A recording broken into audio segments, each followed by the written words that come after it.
Hello, আসসালামু আলাইকুম। আমি ফারজান ইসলাম রিমে চলে আসলাম সুন্দর ভিডিও।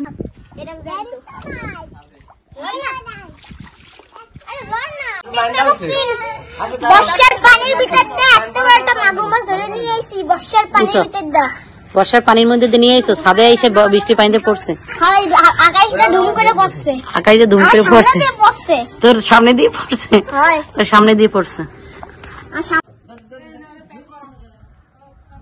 এই মাছটা হচ্ছে আমাদের ঘের থেকে নিয়ে আসছে, এই ধরছে, ধইরা ঘের থেকে নিয়ে এসে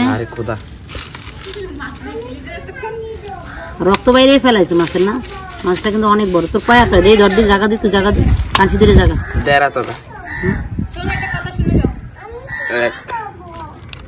দেরাত।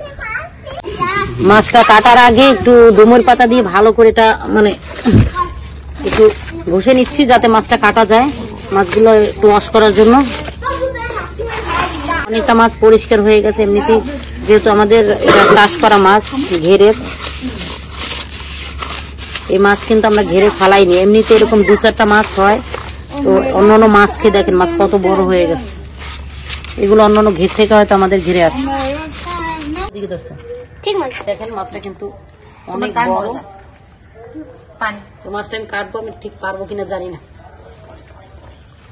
বাবা রে বাবা,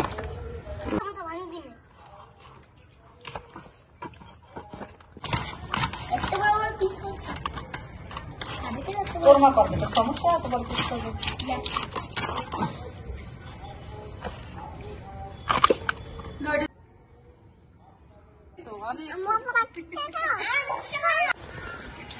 আরে আমি মারবো তো এখন।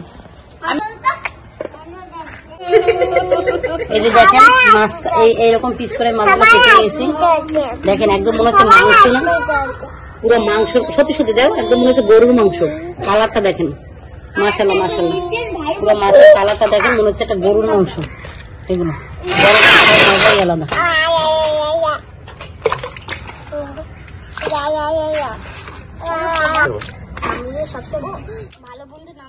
দেখেন কালারটা দেখেন, মাশাআল্লাহ অনেক সুন্দর হয়েছে। কিন্তু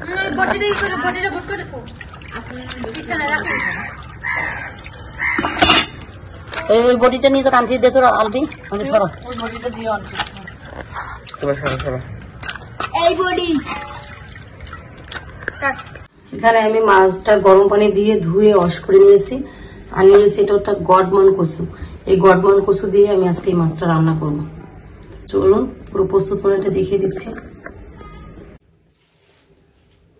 এখানে নিয়েছি শুকনো মরিচ, পেঁয়াজ কুচি আর রসুন কুচি আর আদা। এটা আমি ব্লেন্ড করে নেব, ব্লেন্ডার জগে দিয়ে দিচ্ছি। এখন আমি কড়াইতে পরিমাণ মতো তেল দিয়ে দিচ্ছি। এখন দিয়ে দিচ্ছি আমি যে পেস্ট করে যে মশলাটা রেখেছিলাম দিয়ে দিয়েছি। এখন দিয়ে দিলাম গোটা গরম মশলা, জিরা গুঁড়া, যে স্বাদ মতো লবণ, দিয়ে দিচ্ছি হলুদ গুঁড়া,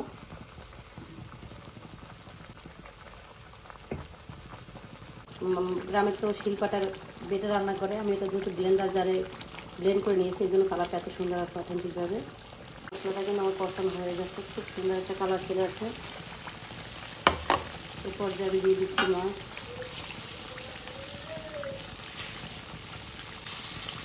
আমি নেড়ে ছেড়ে ভালো করে মাছটা কষিয়ে নিচ্ছি যতক্ষণ এক্সট্রা গন্ধটা চলে না যায়।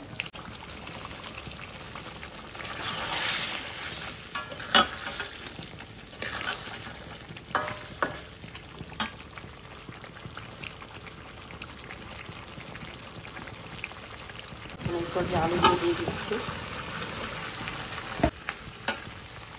মাছের সাথে ভালো করে আলুটা আমি কষিয়ে নিয়েছি। এখন দিয়ে দিচ্ছি ঝোলের পানিটা, আমি ঝোলের পানি অ্যাড করে দিয়েছি এখানে।